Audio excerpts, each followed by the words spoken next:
अब इसमें मोदी जी की जाति का पूछने का सवाल राहुल गांधी जी को क्या होता है? राहुल गांधी की जाति में अगर पूछूं अगर, तो राहुल गांधी कौन है? उनके पिताजी तो खान चले आ रहे हैं। कोई विंची पे कहता है।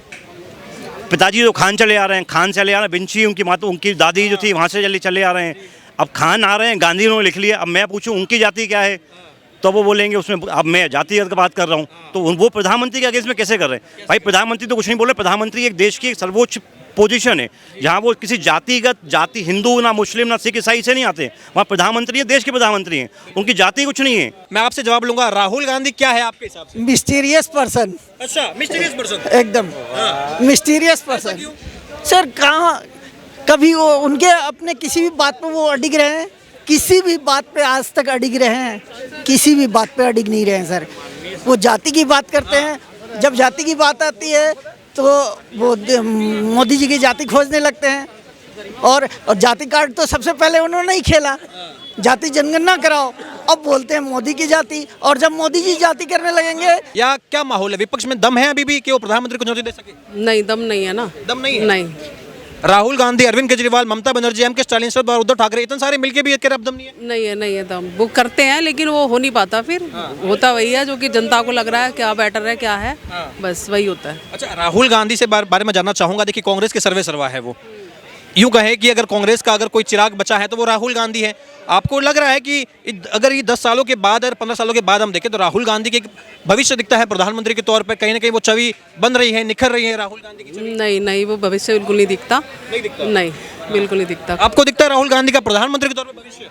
नहीं, ऐसा कोई मतलब उनका ना एक्चुअली क्या, उनका इंटरेस्ट तो था नहीं लगता राजनीति में शायद। हाँ, वो है कि एक उनको मुद्दा बनाया जा रहा है। बाकी जो उनके पीछे भाई राजनीति कर रहे हैं या कर रहे हैं, वो चाहते तो हैं कि बने, पर ना वो एक होता है ना कि किसी में कैलिबर ही नहीं हो पा रहा उस तरीके से। चाहते सब हैं कि करें, पर वो नहीं हो पा रहा और हो भी नहीं पाएगा, क्योंकि किसी की भी वो इंटेंशन नहीं है कि प्रॉपर तरीके से सेवा करनी है देश की। इंसान अच्छे हैं, बस पॉलिटिक्स के लिए नहीं है वो। पॉलिटिक्स के लिए नहीं है राहुल गांधी? नहीं, वो कह रहे हैं कि मेरे बाप दादा ने देश के लिए कुर्बानी दी है, राजनीति उनके खून में है, पूरा एकदम वंश से चली आ रही है। आप कह रहे हैं कि वो पॉलिटिक्स के लिए नहीं बने? वो अच्छे इंसान हैं लेकिन पॉलिटिक्स के लिए नहीं बने। वो नहीं बने क्या राहुल गांधी पॉलिटिक्स के लिए? आपके सवाल का जवाब दे देता हूँ। हिंदुस्तान के अंदर एक 10 का सिक्का आपने देखा होगा जो अक्सर नहीं चलता है, ठीक उसी तरह राहुल गांधी है। चल जाए ना चल जाए, नहीं, ठीक उसी सिक्के की तरह राहुल गांधी है, क्योंकि जिस तरीके से उस सिक्के को लोगों ने चलन से बाहर कर दिया है, लेकिन मार्केट में वो सिक्का है, तो ठीक उसी तरह से राहुल गांधी का भविष्य है। पूरे हिंदुस्तान में देखे जरूर जाएंगे, लेकिन उनका चलन की जो प्रक्रिया है वो धीरे धीरे इस न्याय यात्रा के ख़त्म होते होते सब पूरी तरह से ख़त्म हो जाएगा। और रही बात इस न्याय यात्रा से उनको क्या मिलने वाला है, तो साफ दिख रहा है कि जो भी इनके साथ जुड़े हुए दल थे, इस न्याय यात्रा की वजह से ही सारे दल धीरे धीरे ख़त्म होते चले गए। ममता बनर्जी निकल गई गठबंधन से, उन्होंने तो इवन चैलेंज तक दे दिया कांग्रेस को कि 40 सीटें भी आप जीत नहीं पाएंगे। इधर अखिलेश यादव ने खुद को अलग कर दिया, बिना तालमेल बिठाए 16 सीटों पर उन्होंने अपने कैंडिडेट उतार दिए। आज उसी दल के अंदर अखिलेश यादव के साथ जो है जयंत चौधरी जी थे, वो भी बीजेपी में आने के लिए तैयार हो गए। आज अभी प्रधानमंत्री जी ने चौधरी चरण सिंह जी को, नरसिम्हा राव जी को, और एक और हैं साउथ के जो नेता, उनको भारत रत्न देने का जो है ऐलान कर दिया है। तो ये सम्मान जो ये 65 से 68 सालों में न कर पाए, आज अगर भारतीय जनता पार्टी कर रही है, तो इनके पेट में इतना दर्द हो रहा है, इनको अफसोस हो रहा है कि काश, अरे भाई तुम्हारे पास एक लंबा समय था, तुम्हें करना चाहिए था। अब ये कहते हैं कि ये सारा कुछ हमारा बनाया हुआ है। अरे ठीक है, बनाने से, पेपर के ऊपर ग्राफ बनाने से थोड़ी होता है, उसको जब प्रैक्टिकल जनता के बीच में आप लेके आओगे तब तो उसका श्रेय जाएगा। आपने प्रैक्टिकल की बात करी, राहुल गांधी जी के लिए यात्रा ही तो है, जनता के बीच में जा रहे हैं, घूम रहे हैं, भाई प्रैक्टिकली तो हम थोड़ी देर से आपकी डिबेट देख रहे हैं। हम 2-3 चीज़ आपने पूछा, तीनों चीज़ों का सीरियल वाइज आपको जवाब दे दें। पहले आपने कहा कि मोदी जी की तुलना में क्या आपको लगता है कि इंडिया गठबंधन उनको हरा पाएगा? पहला सवाल आपका ये था। ना केजरीवाल हरा पा रहे हैं आपका कहना था, ना ममता बनर्जी अलग हो गई वो कुछ कर पा रही, ना नीतीश कुमार कर पा रहे, ना अखिलेश जी कर पा रहे। ठीक, जब इन लोगों के स्टेट का चुनाव का इलेक्शन था, चाहे अरविंद केजरीवाल जी का था, चाहे ममता बनर्जी जी का था, या नीतीश जी का था, वहाँ भी मोदी जी बनाम उनके लड़ाई हुई थी। लड़ाई बंगाल में रोका ममता ने। सुन लीजिए, बंगाल में ममता ने रोका, अरविंद केजरीवाल जी ने दिल्ली में रोका, पंजाब में रोका गया, हर जगह पे रोके, लेकिन वो भी चुनाव मोदी जी ही बनाम फलाने थे। आज की डेट में जो इंडिया गठबंधन में दरार पड़ रही है वो मोदी जी नो डाउट देश नहीं विश्व स्तर के सबसे लोकप्रिय नेता हैं, हम लोगों के भी सबसे फेवरेट हैं। लेकिन जब जहाँ बात डिबेट की है तो ऐसा नहीं है कि मोदी जी को कोई हरा नहीं सकता है। आज की डेट में जो ये लोग इंडिया गठबंधन से अलग हो रहे हैं, चाहे INDIA से या नीतीश हट गए, चाहे ममता जी हट गई। ममता जी क्यों हटी? उनके भतीजे को ईडी ने उठा लिया। नीतीश कुमार क्यों हट रहे हैं? क्योंकि वो हट नहीं रहे हैं, उनको अपना प्रधानमंत्री बनने का लालच दिख रहा है। लालच इन द सेंस कैसे दिख रहा है? कहाँ से दिख रहा मैं बता रहा हूँ आपको, आप सुनिए तो सही। उनको लालच कैसे दिख रहा है? उनको पता है कि अगर हम इंडिया गठबंधन से अगर हम सीट शेयरिंग करके लड़ते हैं तो मे भी उतना बेनिफिट हमें ना मिले जितना हमें एनडीए गठबंधन से मिले।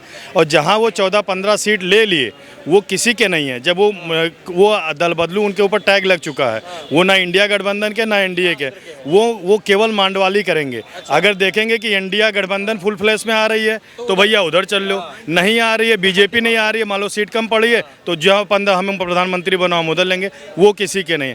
आज की डेट में अरविंद केजरीवाल जी पे 5 सम्मन गए, भागे भागे फिर रहे हैं, गठबंधन से अलग हो गए, सरेन जी को उठा लिया गया। रही बात जो भाई कह रहे हैं कि अखिलेश यादव जी इंडिया गठबंधन से अलग हो गए, कोई गठबंधन, अभी कल उनका ट्वीट था कि रायबरेली और अमेठी के रैली में वो साथ में रहेंगे। कोई मोदी जी के कंपेयर में ऐसा नहीं कि कोई नेता कमजोर पड़ रहा है, हर कोई अपनी अपनी लड़ाई लड़ रहा है। जो कमजोर पड़ रहा है वो ईडी से कमजोर पड़ रहा है, प्रशासनिक अमले को जो ये लोग लागू कर रहे हैं ईडी से कमजोर पड़ रहा है, क्योंकि कहीं ना कहीं अगर ईडी से कमजोर पड़ रहा है तो ईडी को कुछ मिला होगा, सबूत मिला होगा। सबूत मिला तो उनको दिखाना चाहिए, उनको पब्लिक फोरम पे लाना चाहिए, नहीं हुआ तो उनको एक्शन। वो कमजोर क्यों पड़ रहा है? ये चीज़ अभी आपका क्यों नहीं आ रहा? आप 10 साल से सरकार में हैं। इसके पहले जब उन्होंने कहा था, जब 2014 में आए थे, हम रॉबर्ट वाड्रा, प्रियंका वाड्रा सबको उठा के जेल में डाल देंगे, कि सबने कहा था। तो भाई क्यों नहीं डाल रहे हो? किसने रोका है? इससे ज़्यादा बड़ी सरकार आएगी, किससे ज़्यादा सीट आ सकती है फुल प्लेस में, राज्यसभा, लोकसभा, विधानसभा, हर जगह आप हो, राष्ट्रपति, प्रधानमंत्री, आप क्यों नहीं डाल लो भाई? डाल रहे हो। अच्छा, सर कह रहे हैं कि कहीं ना कहीं ईडी सीबीआई का दबाव रहता है, नेताओं पर रहता है। हाल ही में हमने देखा कि हेमंत सोरेन के एक फार्म हाउस से BMW कार मिलती है, धीरेन्द्र साहू हैं, उनके वहाँ से कुछ कनेक्शन भी पाए जाते हैं कांग्रेस के, और ये तमाम कनेक्शन आ रहे हैं, ईडी ही कह रही है। आपको लग रहा है कि ईडी जो है ये कहीं ना कहीं दुर्भावना से कार्रवाई कर रही है, दबाव में आके भाजपा प्रेशर डाल रही है इसलिए कार्रवाई कर रही है? देखिए, राजनीति में ऐसा है कि जो पार्टी रहती है अच्छा काम करे तो उसके पीछे विपक्ष हमेशा ऐसे ही लगाता है। कांग्रेस भी 70 साल से थी, तो कांग्रेस ने भी कहीं ना कहीं नाजायज फायदा उठाया, बहुत सारी चीज़ें की। तो अब बीजेपी 10 साल ही हुए बीजेपी को भी, तो बीजेपी से आदमी की अपेक्षा इतनी सारी हो गई। 70 साल में खुद ने कुछ नहीं किया, और बीजेपी से 10 सालों में इतनी अपेक्षा इतनी सारी हो गई है कि बस बच्चा पैदा हुआ और शक्तिमान बन के वो सब कुछ काम कर ले। तो ईडी तो अपना काम कर रही है। अब ईडी भी अगर खराब है, सीबीआई भी अगर खराब है, तो ये भाई ये तो प्रशासनिक जो हैं प्रशासनिक पद ही है ना, ये 70 सालों से चले भी आ रहे हैं। अभी नए तो है नहीं कि अभी से मोदी जी आए तभी उन्होंने ईडी बना दिया या उन्होंने सीबीआई। भाषण याद आ रहा है, उसमें वो कह रहे थे कि बंद कर दो ईडी सीबीआई, अगर इनसे जांच नहीं करवा सकते आप, इनको जांच के लिए तो बनाया है, आप जांच क्यों नहीं करवा रहे हैं? अब जब जांच हो रही है तो कह रहे ये जांच क्यों कर रहे हैं भाई, ये तो दुर्भावना है, ये तो वो है। यही होता है ना, चोर जब पकड़ा जाता है ना तो उसको अपना सही लगता है, बाकी दूसरा गलत लगता है उसको हमेशा। तो यही हो रहा है केजरीवाल साहब के साथ में, यही हो रहा है। केजरीवाल जी खुद जब गलत पकड़े आ रहे हैं, बस एक प्रॉब्लम ये हो रही है कि सीबीआई और ईडी उनको निष्पक्ष काम अभी भी नहीं करने दिया जा रहा है। उनके ऊपर भी कहीं ना कहीं से प्रेशर आ ही जाता है, बिकॉज राजनीति है। राजनीति में कहीं ना कहीं आप अगर पक्ष में भी रहें विपक्ष में भी रहें, पर आपके ऊपर प्रेशर कहीं ना कहीं से आता ही आता है, तो निष्पक्ष तरीके से काम कर ही नहीं सकते हैं आप।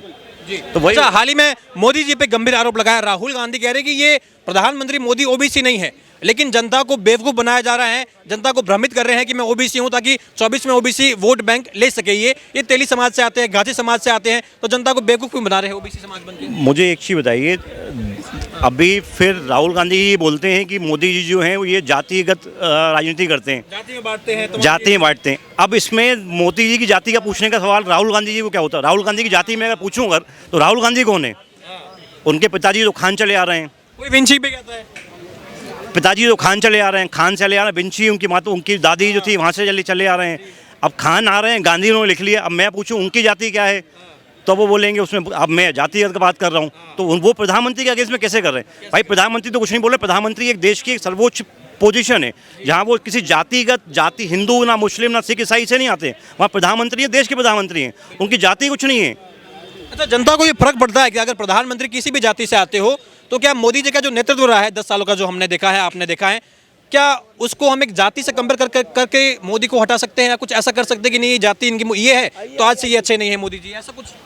देखिए देश में तरक्की करनी है तो जाति का तो छोड़ना पड़ेगा। आज से पहले भी हमारे राष्ट्रपति अब्दुल कलाम साहब आज़ाद थे, वो एक मुस्लिम थे। इससे पहले कई प्रधानमंत्री बने, सिख भी बने हुए, हिंदू भी बने, ईसाई भी बने। तो ऐसा नहीं है कि देश में अगर आपको तरक्की करनी है तो आपको जाति का छोड़ना पड़ेगा। आप देखें अगर मोदी जी हिंदू हैं तो वो हिंदुओं के अगेंस्ट फेवर में ही काम कर रहे हैं, तो ये बोलना गलत होगा। राहुल गांधी कह रहे हैं कि मोदी जाति का कार्ड खेल रहे हैं, 24 का चुनाव नजदीक है तो ओबीसी जाति का कार्ड मोदी खेल रहे हैं, हम नहीं खेल रहे, हम तो बस बता रहे हैं कि भाई वो ओबीसी नहीं है, बस क्लियर कर रहे हैं। तो मुझे राहुल गांधी एक चीज़ बता दें, राहुल गांधी चाहते क्या है, प्रूफ करना क्या चाहते हैं? राहुल गांधी एक तरफ पहले अभी एक यात्रा कर रहे थे, उस यात्रा को प्रूफ करना चाह रहे हैं कि देश उनके साथ में है, IND गठबंधन उनके साथ में है, या फिर एक जाति का मोदी जी की जाति प्रूफ करना चाह रहे हैं कि मोदी जी ओबीसी हैं कि नहीं है। राहुल गांधी प्रूफ करना क्या चाहते हैं? राहुल गांधी पहले खुद को प्रूफ कर लें कि वे कोई नेता हैं या फिर एक बच्चे हैं या पप्पू हैं, मतलब क्या है राहुल गांधी, क्या है? तो राहुल गांधी अपने आप को प्रूफ कर लें। अच्छा, क्या है राहुल गांधी आपके हिसाब से? राहुल गांधी, इनका सवाल है, मैं आपसे जवाब लूंगा। राहुल गांधी क्या है आपके हिसाब से? मिस्टीरियस पर्सन, अच्छा, मिस्टीरियस पर्सन, एकदम मिस्टीरियस पर्सन। सर कहाँ कभी वो उनके अपने किसी भी बात पे वो अडिग रहे हैं, किसी भी बात पे आज तक अडिग रहे हैं, किसी भी बात पे अडिग नहीं रहे हैं सर। वो जाति की बात करते हैं, जब जाति की बात आती है तो वो मोदी जी की जाति खोजने लगते हैं, और जाति कार्ड तो सबसे पहले उन्होंने ही खेला, जाति जनगणना कराओ, अब बोलते हैं मोदी की जाति, और जब मोदी जी जाति करने लगेंगे तो फिर वो कहेंगे कि मोदी जी कह रहे हैं कि देश में जो अगर 90% 95% जितनी भी कुछ संस्थाएं हैं, कुछ भी जहाँ पावर है, वो जो है ब्राह्मणों के हाथ में हो गया, क्षत्रियों के हाथ में हो गया, ओबीसी समुदाय के गिन चुन के 3-4 लोग बैठे हुए हैं जो फैसला नहीं कर पाते हैं। फैसला वही करते हैं जो बड़े बड़े हैं। में तो नहीं हुआ है, पिछले 70 सालों में भी नहीं हुआ है ना, और ये तो उन्हीं का दिया बढ़ाया हुआ किया हुआ है।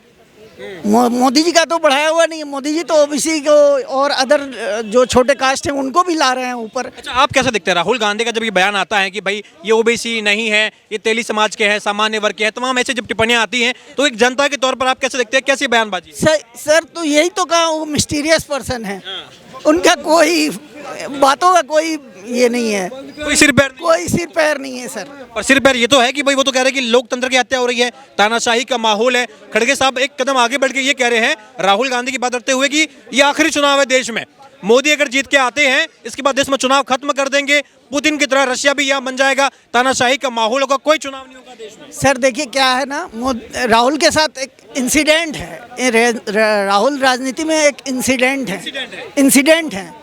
अनफॉर्चुनेटली वो पॉलिटिक्स में, ये खुद वो बोल या जैसे कि हम लोग घरों में हमारे बच्चे बढ़ते हैं और मैट्रिक पास करते हैं तो उनको ज़बरदस्ती ढकेला जाता है, तुम मेडिकल में जाओ, तुम वो जाओ, तो हाँ, तो ये इनको भी ज़बरदस्ती ढकेला जाता है, तुम राजनीति में जाओ।